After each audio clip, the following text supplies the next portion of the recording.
Hey friends, I'm Lauren Taylor and welcome back to my craft room. I'm excited to have you today for a coloring video, and this month I am doing Avery Elle's Ahoy Matey stamp set. I have a lot to show. I did all of the stamps. Now, normally I pick a smaller set if I'm going to do all of the stamps, but I just wanted to color all of them and create this fun kind of nautical scene. And then I also have an extra page here showing how I add cheeks and highlights, which are optional when you're coloring. I just like to add them because it adds a little bit more, cutesy fun to my images. So I'm starting with YR33, which is my darkest of three shades for my golden yellow colors. And normally I kind of do one image or one section of images at a time. But because I use the same colors over and over again throughout all three kind of sets of images I have here, I'm just going to color everything with the colors, the same like three colors, like my dark, medium, and light yellows for all my images because I don't want to have to keep going back and forth between yellow and red and brown and blue and black and yellow and red, etc.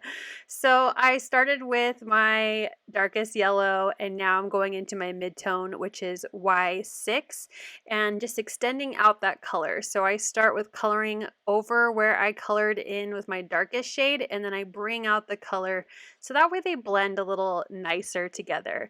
A lot of these images are very small and you could get away with doing just two tones. Like you could just stop here with Y6 and just color in all of the rest of the yellow. But I do really like the look of having kind of a highlight spot on my images, so I like having a lighter color. And that color for these yellows is going to be Y3. So anywhere where I have leftover white space, I will fill that up with this lightest color. And again, just like I did with my midtone, I'm going to color over the darkest and medium so that way it kind of blends those shades together and it looks more like one cohesive color that just has a little bit of a lighter spot where light is hitting it. Once I finish all my yellows, I did forget a few spots and I'll notice it later and I'll fill them in real quick, but I'm going to jump over to my green. There is only one part of my images that are green, and that's my parrot balloon. So I started with G190, which is the darkest tone of the darkest green of my parrot. And then I grabbed GY3, which I used as my mid-tone, but they are very similar in color. It's just slightly brighter. And then I grabbed GY4 to be my lightest tone, and I filled in the rest of that image. And it's also the darker of the two tones that I'm going to use for my parrot's feathers around its eye. So again, that GY3 and then, or sorry, 4, and then I grab G020 to color in the rest of that parrot's face.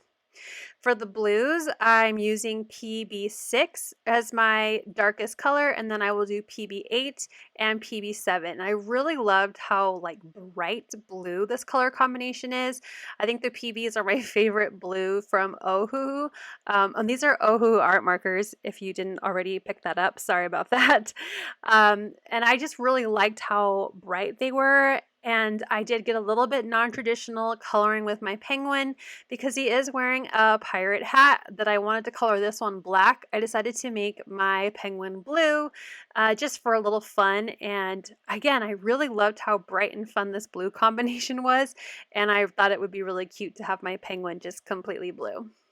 So now I'm going in with my midtone, and just like with the rest of my coloring so far, I go over the darkest part and to bring out that shade and kind of even it out. And then using my lightest color, which will be PB7, I'm going to completely color in my image, again overlapping, so that way it will blend those colors together and create more of a shadow look with highlights rather than, three separate colors. So while I'm coloring in those blues, I thought I would check in and see how everyone's doing.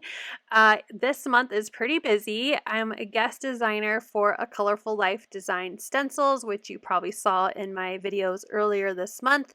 I had one where I did stenciling for all my stencils that I received. They gave me a gift certificate, so I got to do a little bit of shopping. And then I also created a sample using my stencils in that video. I also just recently posted a video with another background using Sassy Club stamps with a kind of cereal shaker card. And then I'm also going to use another one of my stenciled backgrounds that I made from that first video for today's sample card using these adorable images from Avery Elle, the Ahoy Matey stamp set. So you will see that at the end of this video. But with that, I also stepped down from the Heffy Doodle video team this month. It was a really, really hard decision. I love Heffy Doodle and obviously love cutesy animals, and I love puns for sentiments, and Heffy Doodle was all of that. But my schedule is just really busy, and having to work with multiple companies, which I am so, so blessed and so, so honored to do. I just don't have a lot of time for a lot of new releases at once, so I decided to step down from Heffy Doodle, and now my design teams are Scrapbook.com creative team. I'm also on the Kindred Stamps design team, so I work with new releases to show you some samples when they release about monthly. And then finally, Pretty Pink Posh, which is my current just like favorite thing ever. I am now going to be doing 2 videos a month for them since I'm no longer going to be on the Heffy Doodle video team. But again, it's a little bit less when it comes to new releases. Because that just puts a lot on my plate, and I still work full time, and I still am a mom and a wife and need to be, you know, a little bit present for my family. So let's jump back into the coloring. I am moving into the browns, and I'm using BRs for my browns. So I have some brown on my little treasure chest, and I decided to go with brown for my little hook for the hand. And then also my walrus is brown. So using BR1 as the darkest tone, and then I'll bring out BR2 as my mid-tone, and finally BR1 as my lightest to color in that walrus. Was a lot of coloring with brown, but this is like my go-to combination. I love the BRs 1, 2, and 3. They just work so well together to create, you know, obviously coloring in a walrus for wood, branches and trees, you know, anything that's brown. I think it's a really good color combination. I think it's great for dogs and for dogs as well. I was saying cats, but I guess I don't really see very many brown cats. So for animals that are brown, like a squirrel or a mouse, I think these 3 are a really good, just like staple combination for Ohuhu Art Markers. So anyway, yes, I'm trying to narrow down my commitments, but I also did recently join, as you know, from the first video of April, the influencer team for Spellbinders for the clear stamp of the month. So I will just be doing a video about that stamp set of the month towards the beginning of each month. Most likely the first of the month, but it will definitely be the first week of every month to show you some inspiration. And of course, you can get your kit starting on the 6th of every month. And I believe when you sign up to be a monthly, you know, receiver of kits, they ship out, I believe, on the 6th or around the 6th every month. So I did rejoin the Glimmer Hot Foil Kit Club on my own.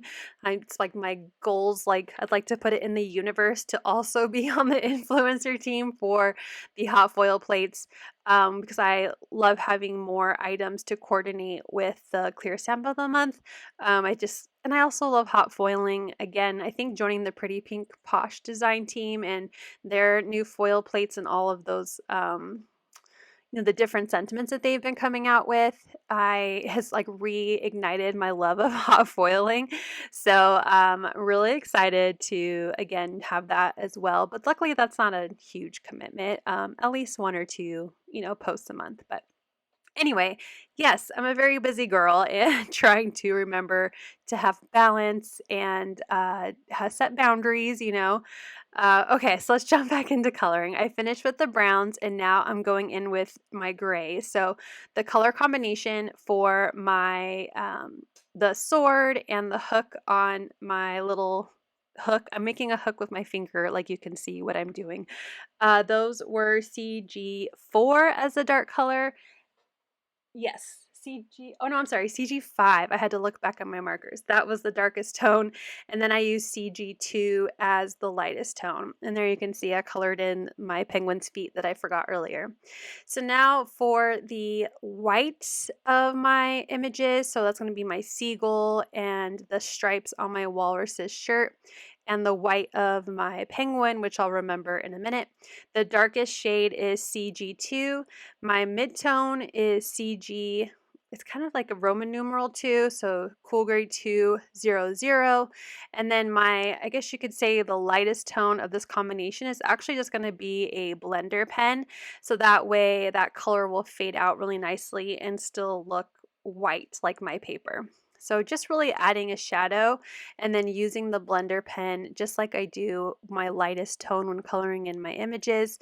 I will completely color in my images. So my seagull right now and the stomach of my penguin are going to look really dark because I'm laying down just alcohol blender fluid, but it will lighten up as that alcohol dries and it will look like it's white again with a shadow rather than kind of a light gray. So after I finish all those, I'm going to jump into the blacks or the dark grays of my images. So I don't ever really color anything black. The darkest I use is this NG09 and it's pretty dark. It's basically black. And I use it as shadow only. I try not to completely color in an image with this unless it's supposed to be, completely black. But NG09 is definitely the darkest that I go, and I'm using it to add shadow to any of the images that I want to be colored black. I did completely fill in my octopus's mouth and the walrus's nose just because it's a small little image. You don't need to do a lot of shading in there, but you could do NG06 and then my midtone, I'm sorry, NG09 with the midtone NG06 if you want to create a little bit more dimension on the nose or the octopus mouth. But I am using it as the midtone for my penguin's hat, the bandana around my octopus to be the darker shade of my walrus's little mustache, and it's also the midtone for my balloon. I decided to color my balloon black. I went back and forth on what I wanted to color it in with, but I thought a black balloon would just be a lot of fun next to the parrot when my critters are all, mostly bright colors. So I thought the black would just be a nice contrast, and I think a pirate would like a black balloon. Now the light tone that I'm using is NG03, and there is quite a jump between NG06 and NG03. So I laid down a lot of NG03. Like I color my images in and really try to blend in between the 06 and the 03. You can see this hat, I'm adding a lot of color, but I just really want it to blend well between those two shades. I'm using E280, which is kind of a light brown color, and that will be my little message that's inside my bottle, and then I'll remember later to add it as the tusks for my walrus. Now I'm getting into my reds. I did use a combination of R8, R2, and R3 for my reds, and that will be my little seagull's stripes and bandana and his little shoes. It's also the color of my octopus, and then the red stripes on my walrus. I did add some E470 to the octopus's, like the bottom side of his the arms of the octopus, and I was going to add in some more dimension there, but I decided to just add in with my white gel pen. You'll see at the end of all my coloring what looks like it should be like the little suction cups on the tentacles or the arms of the octopus. So you'll see how I add that in a little bit, but you could add some more shadow and create kind of, little C's or circles on the bottom. So that way you can really make the suctions of the tentacles like stand out. But I'm going to go through and finish coloring in my reds. I decided to do this last because coloring in this octopus, the amount of times that I colored in for this video and these coloring guides, I was so over coloring in red. It just wasn't fun to color for some reason. So I was like, I'm just going to do it last since it's my least favorite. I like the blue combination the most. So I don't know why I was just like so over this red at the time, but it looks really nice. I like the color combination and I like the red octopus. Kind of gives the Finding Nemo or Finding Dory, I think his name's Hank, the octopus. Now I'm gonna have to look that up after this, but just, that kind of vibe. But I don't know, I was having a hard time coloring red while I was making these guides. So anyway, that's some random facts about coloring. I was really sick of red at the time. Now I feel like I'm rambling, but anyway, so April is a very busy month. I'll also be on the scrapbook.com channel this weekend, so keep an eye out for that. I will share in the community tab so you can check it out. It would mean the world to me if you head over there and, like the video and leave a comment so that way they'll have me back again in the future. But I just absolutely love working with scrapbook.com. They're very generous and just great people to work with. So really excited to be on their YouTube channel this weekend. All right, I finally finished coloring all of these images in, but I wanted to show how you could add some cute little pink cheeks. I went with R22, which is a little pinkish, but I thought that color would look best on the walrus, and it also lightens up on the octopus cheeks, like, because it's kind of pink on red, it's kind of hard to see, but it will like kind of lighten where I added that ink, just like you would if you added a blender. So there's still a little bit of cheek showing on my octopus. If you don't like that look, you could even bring in the darkest shade to make cheeks instead. They just obviously won't be like the pink cheeks because it's on top of red. Or you could grab in like a purple, a light purple, just to have a distinguish between the red and still have like a cute little cheek. But this way's fine, whatever is your preference. And then my go-to right now is a 10 Jelly Roll pen. I just am really loving this thickness for creating highlights on my images. It is definitely like a thick, jelly pen. So if you don't like the highlights as much, I definitely recommend a smaller size like 5 or 8. But I've been loving the 10. I just really like the brightness that it gives on my images. So to add in some highlights, again, I just kind of go with what I think will look nice or where I think the light is hitting my images. I really have no major light source for my images. I tried to keep it kind of just on top of the light is where the light source, like it's coming from the top or from the viewer of the card. But yeah, so I just add in highlights where I think my light source would bounce off of on my images. And of course, I always love to add a highlight to the cheeks. It's like my favorite thing is just having cute little cheeks with white little highlight dots. And then after I'm all done adding highlights, this is when I would cut them out. There is a coordinating die for the stamp set, but I don't have it, so I'll just use my scan and cut to cut out my images, which I did, and here is a sample card. Again, I have one of my stenciled backgrounds from a Colorful Life Designs, and I just added my images either with wet glue or some foam adhesive from scrapbook.com, and then I couldn't fit all of the cute critters, so I added my octopus to the inside of the card and just used some of the additional stamps from within that stamp set. I hope you enjoyed this coloring video and that you've learned something today. You can find my coloring guides on my blog, which is linked down below, or on my Instagram, where you can save them to a collection on Instagram as well. Thank you so much for watching. I hope you'll click like, and if you're new here, I hope you'll subscribe and come back. As always, you can find everything I use down below in the description box. Thank you and have a wonderful day. Bye!